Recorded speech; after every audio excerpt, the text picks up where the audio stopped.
I wasn't invited to my own sister's wedding even after paying for it. She said I didn't fit the vibe, but the smile vanished from her face when the venue canceled everything at the last minute and she realized this. I still remember the exact moment I found out. It wasn't through a heartfelt conversation, a mistake in the mail, or even a passing mention. No, I discovered I wasn't invited to my own sister's wedding the way someone finds out about a party they were never meant to know about. Through a social media post. Picture. A beautifully designed invitation card, embossed with gold lettering, delicately placed atop a white satin fabric. The caption read, "The countdown begins. Can't wait to celebrate with all my loved ones on the most special day of my life." All her loved ones, but not me. At first, I thought it was a mistake. Maybe my invitation was still in the mail. Maybe she just hadn't gotten around to telling me in person. I had, after all, spent the last 6 months bending over backward to make sure she had the wedding of her dreams. I paid for the venue deposit when she and her fiancé were short on cash. I covered the catering advance when my parents hesitated. I even gave her money for a dress that, ironically, she hadn't even shown me yet. I scrolled through the comments under the post, my stomach twisting. Friends, relatives, colleagues. Everyone was gushing about how excited they were to be part of the big day. Someone even joked about how exclusive the guest list must be. Exclusive. That's when the sick feeling started to creep in. I sent her a message. Nothing dramatic. Just a simple, "Hey, I saw the post. I never got my invite. Did it get lost?" I stared at my phone, waiting for the 3 little dots to appear. They didn't. An hour passed. Then 2. By the time the sun set, I had convinced myself I was overreacting. Maybe she was busy. Maybe she just forgot to reply. And then, at 10:34 p.m., my phone buzzed. "Sister, hey, I was going to talk to you about this. I hope you understand, but we had to make some tough choices with the guest list. It's a very curated event, you know? We had to keep it elegant. No offense, but you don't really fit the vibe. I know you'll be happy for me from afar though. Love you. Curated event. Don't fit the vibe. Happy from afar." I read the message 3 times before it really sank in. I wasn't just forgotten. I was intentionally left out. And I knew exactly why. I wasn't like my sister's friends, with their polished nails, expensive suits, and artificial laughs that filled high-end cocktail parties. I didn't work in an office with a shiny title or talk about investments over brunch. I owned an auto repair shop, a successful one, the kind that made very good money, especially since I specialized in luxury vehicles. But that didn't matter to my family. To them, I wasn't a businessman. I was just a grease-stained mechanic. A guy who always smelled like gasoline, whose hands were permanently rough from years of hard work. My sister had always looked down on me for that. She thought real success meant sitting in an air-conditioned office, wearing a suit, running a respectable business, not running a garage no matter how much money it made. She never said it outright, but I saw it in her eyes every time I showed up to family dinners in my work clothes. The slight wrinkle of her nose when I walked in, the way she introduced me to her friends with a quick, dismissive, "Oh, my brother just runs some car shop," like I was an embarrassment. And now, after everything I had done for her, she had curated me out of her perfect little wedding. I had financed the wedding, and somehow I wasn't good enough to attend it. I should have seen it coming. It wasn't the first time my family had made me feel like an outsider. The signs had been there for years. Small jabs at family dinners, dismissive comments about my business, the way my parents beamed with pride when my sister got promoted at her marketing firm but barely acknowledged when I expanded my shop. But no matter how they treated me, I never said no when they needed me. When my sister wanted a lavish wedding but couldn't afford it, I was the one who stepped in. I covered the venue deposit, the catering advance, even part of her wedding dress, and I never asked for anything in return. "You know how expensive weddings are," she had whined one night over dinner at my parents' house, swirling her wine glass dramatically. "If you want something nice, you have to pay for it," I had replied, half joking. "Easy for you to say," she had huffed.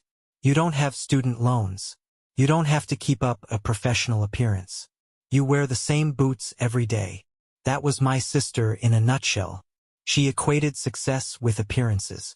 She never cared that I built my business from the ground up, that I worked 60-hour weeks to make sure my employees had stable jobs, that I earned every damn dollar I had. To her, I was just the guy with oil-stained hands and working-class problems. But I still helped. When she and her fiancé came up short, I wired the money without hesitation. I told myself it was for family, that I wasn't doing it for recognition. Yet here I was, not even worthy of an invitation. The night I read her message, I didn't sleep.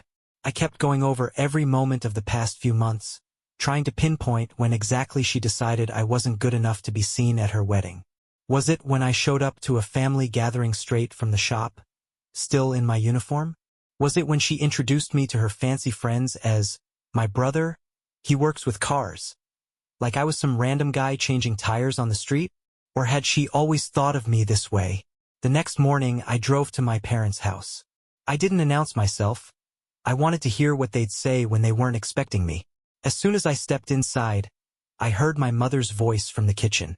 "Well, you know how he is," she was saying, her tone laced with the same quiet disappointment I had grown used to. "I just don't want him embarrassing me," my sister replied. "It's going to be a sophisticated event. I can't have him showing up looking like he just crawled out from under a car." I clenched my jaw. "He's family," my dad mumbled, but his voice lacked conviction. "Exactly. And he should understand that this isn't about him," my sister snapped. "I don't need him there making people uncomfortable. He doesn't belong in that kind of setting." I had heard enough. I pushed the door open, stepping into the kitchen. My sister went pale when she saw me, my mother quickly busying herself with stirring something that didn't need stirring. "So that's how you see me?" I asked, my voice calm. My sister hesitated before straightening her shoulders. "Don't take it personally. It's just not your kind of crowd." "My kind of crowd?" I echoed, crossing my arms.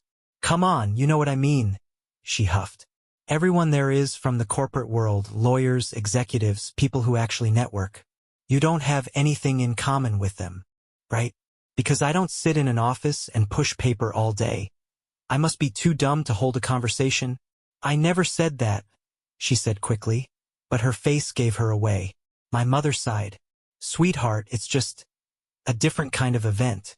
You have to admit you do come off a little rough sometimes. You're always in those work clothes and you don't carry yourself the way her guests do." "I own a business," I said, keeping my voice steady. "I make more money than half of those sophisticated people you're inviting. But because I don't wear a suit every day, I'm not good enough." My sister groaned. "It's not about money. It's about image. Look, you helped a lot with the wedding, and I appreciate it. But this is my day. I need everything to be perfect. I just don't think you'd fit in." There it was. The truth. It didn't matter that I had covered her bills, that I had bailed her out countless times when she overspent, that I had done more for this family than anyone else. To them, I would always be the dirty mechanic. I exhaled slowly, nodding. "Got it." "Oh, don't be like that," my mother interjected. "We'll have a nice family dinner after the honeymoon. Just us. That'll be more your style." I smiled, but it wasn't out of kindness. "You're right," I said, reaching for my car keys. "That would be more my style. Because in my world, when someone helps you, you don't turn around and treat them like garbage." I walked out before they could say another word. As I drove back to my shop, my phone buzzed with a text from my sister. "Sister, don't make this a big deal, okay? You know I love you. Hope you can still help with the final payment for the cake. It's due Friday. XO." I laughed. I laughed so hard I had to pull over. She really thought I was still going to pay. She thought I would swallow my pride like I always did. She had no idea that I was done. By the time I pulled into my shop, I had already made my decision. For years, I had been the family's safety net, the one they turned to when things got tough, the one who always said yes no matter how much it cost me. I had convinced myself it was my duty, that it was what family did. But this was the last straw. My sister didn't just take my money. She took it while looking down on me. She happily accepted every check, every transfer, every single dollar I handed her. But when it came time to acknowledge me in front of her fancy friends, I suddenly wasn't good enough. And yet, she still had the audacity to text me about paying for her wedding cake like nothing had happened. I had been played for a fool. Not anymore. I texted her back. Sorry, I wouldn't want to embarrass you by being associated with your wedding. I'm sure you'll figure it out without me. Good luck. No emojis. No fake kindness. Just a clear message. Not even 5 minutes passed before she called. I let it go to voicemail. She called again. Then my mother. Then my father. By the time I closed up shop that night, I had 12 missed calls. The next morning, I woke up to a series of frantic texts. Sister, what do you mean you're not paying? The cake is already ordered. Sister, you can't just back out. We're counting on you. Mom, sweetheart, don't be spiteful. It's just a misunderstanding. Let's talk. Dad, we raised you better than this. I stared at my phone, shaking my head. Not a single one of them apologized. Not one. I'm sorry we hurt you. Just expectations. Just the assumption that I would keep playing my role. I called my sister. She picked up on the first ring. Oh my God. Finally. Listen, I don't know what's gotten into you, but you're acting crazy. You already agreed to pay, so... I changed my mind. I cut in. Silence. What? I changed my mind? I repeated slowly, letting it sink in. I'm not paying another dime. You'll have to figure it out yourself. Are you serious right now? She screeched. You're really going to betray me like this? I laughed. Screw you over? You mean like how you conveniently forgot to invite me because I don't fit the vibe of your wedding? Or how you and Mom were talking about me like I was some embarrassment? That kind of screwing over? She huffed. Oh my God. It's not the same thing. That was about appearances. I didn't mean it in a bad way. But this is actual money, real responsibility, and it's not my problem, I said calmly. You didn't want me at your wedding? Fine. But you don't get to take my money while pretending I don't exist. You made it clear I don't belong, so I'm acting accordingly. Oh, don't be so dramatic, she snapped. You're just mad because you didn't get an invite. Grow up. I exhaled through my nose, keeping my temper in check. You know what's funny? I said. You think I'm upset about the invitation. That's not it. It's the fact that you used me, that you treated me like an ATM and still had the nerve to look down on me.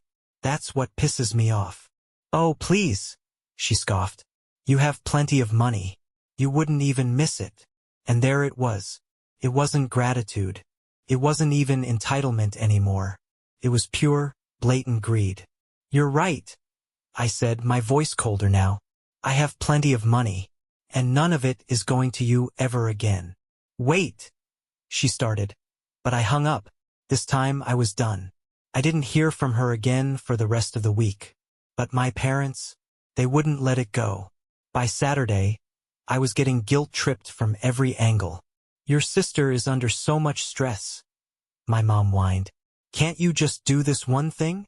It's already planned, my dad added. What's a couple of $1,000 to you? Family helps family, my mother kept repeating, as if that was supposed to mean something. But I had heard enough. So I finally said it. Family helps family? Funny, I don't remember any of you helping me when I was starting my business, or when I was working 16-hour days to make sure I could afford everything on my own, or when I paid for half of her wedding and still got treated like dirt. Silence. You guys can figure this out, I finished. I'm out. I hung up and blocked their numbers. Let them squirm. I didn't expect silence. Not from my sister. Not from my parents. Not from anyone in my family who had spent years treating me like their personal ATM. I expected calls. Begging. Maybe even some thinly veiled threats disguised as, you'll regret this, or you're being selfish. But for 2 whole days my phone stayed silent. And that's when I knew. They weren't ignoring me out of anger. They were scrambling, trying to figure out how to replace the money I had just ripped away from them, trying to undo the damage of assuming I would always be there, no matter how they treated me. And then, on the third day, my mother showed up at my shop. She didn't call first. She just walked in like she owned the place, her eyes darting around at the cars being worked on, at my employees moving efficiently from one task to the next.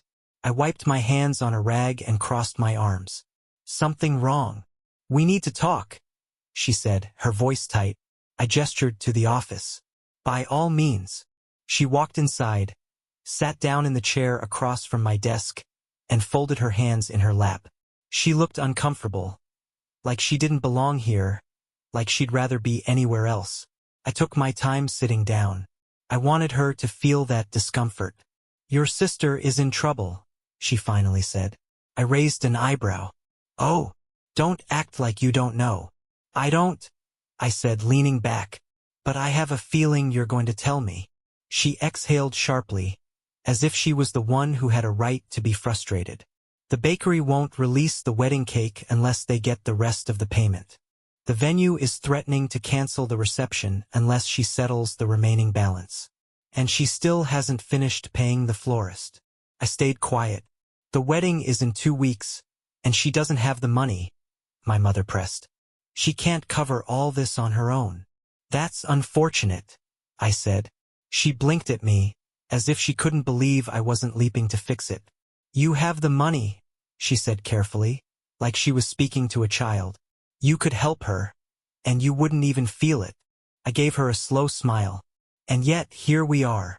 Her nostrils flared. "Stop being petty. You agreed to pay, and she planned everything around that agreement.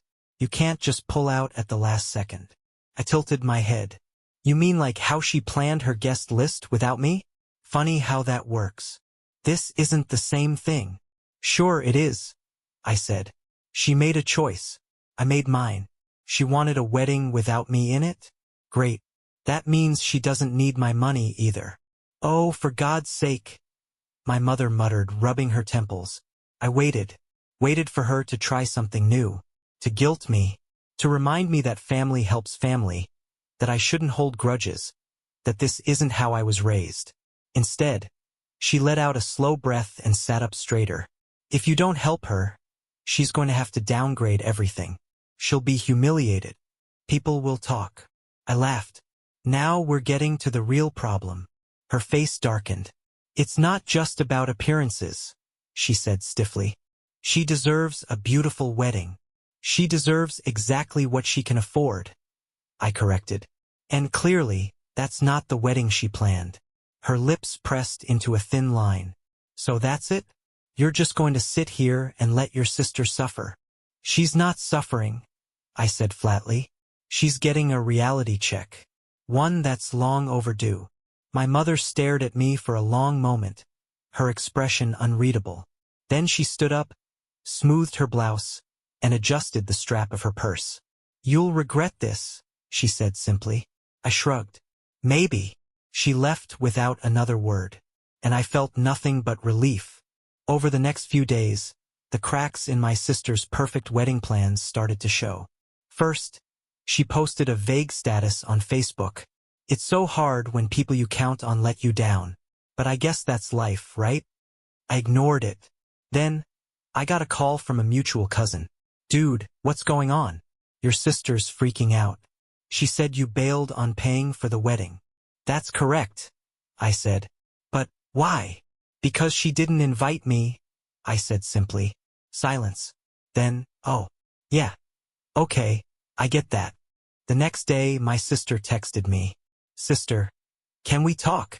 I waited an hour before replying. "Me? Talk about what?" "Sister, I don't want things to be like this between us. Can we meet for coffee?" I almost laughed. She didn't want things to be like this? The same sister who had deliberately excluded me from the most important day of her life because I didn't fit her image? No, she didn't want things to be like this because it was inconvenient for her. But I was curious. So I agreed. When I arrived at the coffee shop, she was already there, tapping her manicured nails against her cup. She gave me a hesitant smile. Hey, I said, sitting down. She sighed dramatically. "Look, I know you're upset." "I'm not upset," I interrupted. I just finally see things clearly. She frowned. What's that supposed to mean? It means I get it now. I'm useful when you need something. But the second I become an inconvenience to your perfect little world, you toss me aside. That's not fair, she protested. Isn't it? I leaned back. You didn't think I was good enough to be at your wedding, but my money was good enough. You can't have it both ways. She pursed her lips. I just wanted everything to be perfect. And I didn't think you'd care. Well, now you know, I said. She hesitated. If I invite you now, will you help? I smiled. Then I stood up. Enjoy your wedding, sis, I said. But you'll have to figure it out without me. And I walked out. The morning of my sister's wedding, I woke up feeling light. No stress, no guilt, no obligations. For the first time in years, I wasn't burdened by their expectations. I had no reason to rush around fixing last-minute problems. No one was calling me to cover extra costs or begging me to step in and save the day. Because I wasn't invited. And because I had finally stopped caring. But apparently my family hadn't stopped caring about my money. At 11:27 a.m., I got the first call. Mom. I let it ring. At 11:42 a.m., my dad tried. Ignored. At 12:03 p.m., my phone lit up with a text from my cousin. Cousin. Bro. You're not gonna believe this. The venue just kicked them out. I stared at the screen. And then I laughed. The disaster. I had warned them. I had given them every chance to fix their mess. Instead, my sister assumed anyone would step in at the last second. But no one did. Without the final payment, the venue canceled. The staff literally locked the doors while the guests were arriving. People were standing outside in suits and cocktail dresses, confused, as the wedding planner scrambled to explain. And my sister? She was hysterical. The fancy 5-tier cake? Never delivered. The high-end floral arrangements? Cancelled. The high-profile wedding she had bragged about for months? Gone. At 1:15 p.m., she finally called me. I picked up. What? I said, my voice flat. Are you happy now?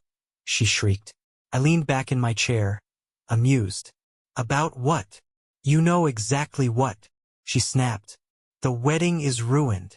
Oh, I said casually. Didn't have enough money? You knew we didn't have enough money, she screamed. You were supposed to help. You promised. I chuckled. No. You assumed. Silence. You let me fail, she finally said, her voice shaking. No, I corrected. You failed all on your own. And then, for the first time, she broke. I don't understand, she whispered. Why couldn't you just help? After everything we've been through, after everything I've done. Everything you've done? I repeated, my patience snapping. You mean like using me for years? Like taking my money without a second thought? Like treating me like garbage the second I wasn't useful to you? I didn't mean it like that, she muttered. You never do, I said coldly. That's the problem. Silence stretched between us. Then her voice wavered. So, this is it? You're really just gonna walk away? I already did, I said. You just didn't notice until now.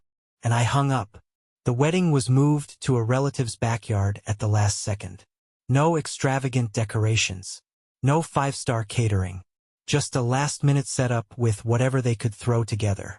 I heard that my sister spent the entire night trying to hold back tears, too humiliated to even enjoy her own wedding. I didn't reach out. I didn't apologize. I didn't check in. I let them figure it out on their own for once. And for the first time in my life, I felt free. Final update. A year later. It took months before my parents finally accepted that I wasn't going to change my mind. At first, they tried guilt, then anger, then silence. Now they treat me carefully, like they finally understand that if they push too hard, I won't hesitate to walk away permanently. As for my sister, she never apologized, but she also never asked me for money again. I consider that a win. And me? I'm still running my business, still doing just fine. Only now every dollar I earn is mine.